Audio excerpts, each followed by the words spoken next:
মালদার গাজলে নির্বাচনী প্রচারের সূচনা করলেন তৃণমূল কংগ্রেস প্রার্থী প্রসেনজিৎ দাস। বুধবার বেলা প্রায় 12টা নাগাদ গাজল ব্লকের তারা মায়ের মন্দিরে পুজো দিয়ে নিজের প্রচার অভিযান শুরু করেন তিনি। মন্দিরে পূজা অর্চনার মাধ্যমে শুভ সূচনা হলেও এদিন একটি ব্যতিক্রমী দৃশ্য চোখে পড়ে।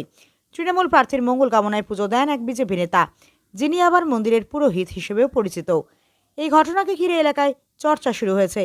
পুজো পর্ব শেষ করেই সরাসরি জনসংযোগে নেমে পড়েন প্রসেনজিৎ দাস। আত্মবিশ্বাসী সুরে তিনি বলেন, আসন্ন বিধানসভা নির্বাচনে বিজেপি প্রার্থীকে 30,000 ভোটে পরাজিত করা হবে। পাশাপাশি গত নির্বাচনে জয়ী বিজেপি বিধায়কের বিরুদ্ধে উন্নয়নের অভাবের অভিযোগ তোলেন তিনি। বহিরাগত ইস্যুতে নিজের অবস্থানে স্পষ্ট করে তৃণমূল প্রার্থী জানান, তিনি মালদারই সন্তান এবং গাজলের সামগ্রিক উন্নয়নকে লক্ষ্য করে নির্বাচনী লড়াইয়ে নেমেছেন। উন্নয়নকে মূল উৎস করে আগামী দিনগুলিতে প্রচার চালিয়ে যাওয়ার কথা তিনি জানান।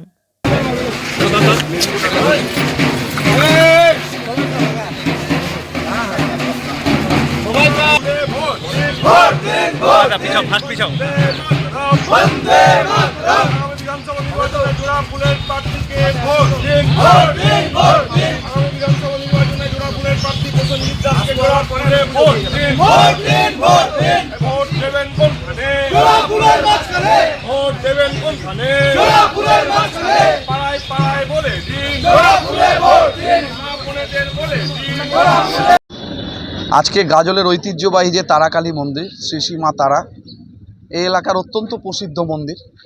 এই মানুষের বিশ্বাস, আস্থা, ভালোবাসার সাথে এই তারা মায়ের মন্দির যুক্ত আছে। আমি নিজেও মা তারার অত্যন্ত ভক্ত। আজকে এখানে মা তারার কাছে পুজো দিলাম। গতকাল প্রার্থী আমাদের ঘোষণা হওয়ার পরে আমি গাজলে এসেছি। আমাদের সর্বস্তরে তৃণমূল কংগ্রেসের যারা কর্মী নেতৃবৃন্দ, তারা আমাকে স্বাগত জানায় এবং আমাদের সেখানে কালকে সকলের সাথে দেখা হয়, সাক্ষাৎ হয় এবং আজ থেকে আমরা মায়ের মন্দিরে প্রণাম করে পুজো দিয়ে আমরা আমাদের প্রচার কার্য শুরু করব। তাই আজকে গাজলের তারাকালী মন্দিরে এসেছি। এখানে মা তারার আশীর্বাদ নিয়ে আমরা পুজোর কাজ সম্পূর্ণ করে এখানে আমাদের আজকে যা রাজনৈতিক কাজ আছে সেটা আমরা শুরু করব। দেখুন, আমি আপনাকে একটা কথা বলি, নির্বাচন তো যারা জেতে তাদের তো মানুষের কাজ করার জন্য করতে হয়। এখানে গাজলের 5 বছর ধরে যিনি বিধায়ক আছেন, বিজেপির বিধায়ক, তাকে মানুষ দেখেছে, তিনি কি কাজ করেছেন, তাকে মানুষ পেয়েছে কিনা, তার পাশে কতটা তিনি মানুষের পাশে দাঁড়িয়েছেন, সবটাই মানুষ দেখেছে।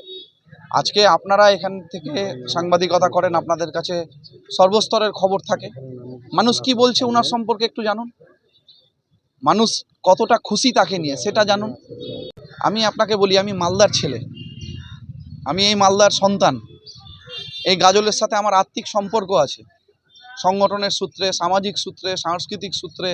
আমি নিজে একজন পেশায় আইনজীবী।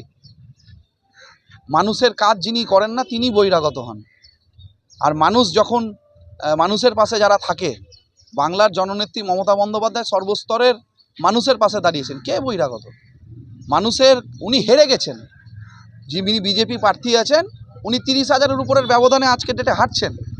ওনার জন্য এই সমস্ত কথা বলছেন। একটা মানুষ, এখানে 500 লোক আমার সাথে এসছেন, গ্রামবাসী, এলাকার মানুষ সবাই আছেন। আপনি জিজ্ঞাসা করুন তো কোনো মানুষ কি বলছে। গাজলে তৃণমূল জিতছে, আপনাকে আজকে বলে গেলাম। তিরেটে আজকে বলে গেলাম আপনাকে ব্যবধান 30,000-এর উপর থেকে আমাদের কাউন্ট শুরু হবে। এসআইআর-এর মাধ্যমে যেভাবে মানুষকে লাইনে দাঁড় করিয়েছে, যেভাবে হিন্দু মানুষের নাম বাদ গেছে, যেভাবে মতুয়া সম্প্রদায়ের মানুষের নাম বাদ গেছে, রাজবংশী মানুষের নাম বাদ গেছে, কাপালিক মানুষের নাম বাদ গেছে, তারপরে মনে হয় বিজেপিকে মানুষ ভোট দিবে?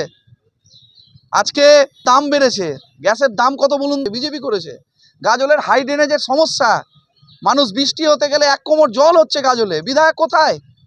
আজকে গাজলের একটা দমকল কেন্দ্র নেই, বিধায়ক কি কাজ করেছেন? বিজেপির লোকরাই বলছে গাজলের বিজেপির এমএলএ হারছে, আমি বলছি না, খোঁজ নেন। সব থেকে আগে বলি, আমি একজন মন্দিরের পুরোহিত। আমার কর্তব্য, যে মন্দিরে আসুক, এইখানে আসছে সে প্রার্থী হিসাবে আসে না, সে একজন সনাতনী হিসাবে আসে মন্দিরে, সে একজন হচ্ছে মায়ের ভক্ত হিসাবে আসে। এইখানে যেই আসুক, আমার কর্তব্য তার মঙ্গল কামনা করা। এটাতে তৃণমূল প্রার্থী আসুক, চাই বিজেপির আসুক, চাই সিপিএম আসুক, যে কোনো রাজনৈতিক দলের প্রার্থী আসুক, সকলেরই আমি হচ্ছে মঙ্গল কামনা করব। এটাই আমার কর্তব্য। মায়ের কাছে কি প্রার্থনা করবেন? মায়ের কাছে প্রার্থনা বলতে কি, দেখুন, মার কাছে আমি তো প্রার্থনা করার কিছু না, আমি সব সময় চাই সবার মঙ্গল হোক। এখন প্রার্থীর হচ্ছে মনের একটা বাসনা, এখন মা পূরণ করবে না কি করবে মা বুঝবে। কর্তব্য তো আমার হচ্ছে সেটাই, এইখানে একটা পুরোহিতের যেটা কর্তব্য সেটাই আমি করেছি। প্রার্থী খুবই খুশি, মায়ের আশীর্বাদ নিয়ে গেলেন। এখন হচ্ছে যে জনগণ বলবেন। এবার প্রতিটা মানুষেরই রাজনৈতিক জীবন আলাদা হতে পারে, তার সেটা ব্যক্তিগত ব্যাপার। কিন্তু মন্দিরে যখন আমি থাকি, আমি মন্দিরের পুরোহিত, আমার কাছে সকলেই সমান। যে কোনো রাজনৈতিক দলের কেউ আসুক, সকলেই আমার কাছে সমান। আমি সকলকে সমান চোখেই দেখি।